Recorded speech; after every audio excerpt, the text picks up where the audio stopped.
السلام علیکم فرینڈز، میں ہوں محمد رضوان اور آپ دیکھ رہے ہیں ایزی نالج یوٹیوب چینل۔ 2021 کے نئے تعلیمی سال کا آغاز گورنمنٹ کے فیصلے کے مطابق کب ہوگا اور اس سال پیپر کب لیے جائیں گے اور موسم گرما کی تعطیلات کب کی جائیں گی؟ گورنمنٹ پنجاب نے یہ اعلان کر دیا ہے کہ اس سال تعلیمی سال 15 مئی سے شروع کرنے کا فیصلہ کیا گیا ہے اور کرونا کی وجہ سے اس سال امتحانی پرچے جو ہیں وہ آسان بنائے جائیں گے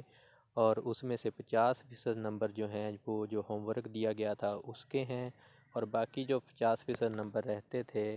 ان میں سے جو ہیں multiple choice MCQs type paper بنایا جائے گا، اور سالانہ امتحانات کچی کلاس سے لے کے 8ویں تک کے جو ہیں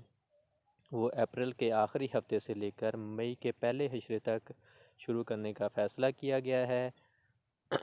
یا تو پیپر آن لائن لیے جائیں گے یا پھر بچوں کو اسکول بلا کے لیا جائے گا، امتحانات ہوں گے، اور مارکنگ بھی نارمل کی جائے گی۔ موسم گرما کی چھٹیاں یا تو 10 جون یا 15 جون 2021 سے سٹارٹ ہو جائیں گی اور 15 اگست تک دوبارہ اسکول کھل جائیں گے۔ میری ویڈیو اگر اچھی لگی ہو تو میرے چینل کو سبسکرائب کر دیں اور میری ویڈیو کو لائک کریں اور زیادہ سے زیادہ شیئر کریں۔ شکریہ۔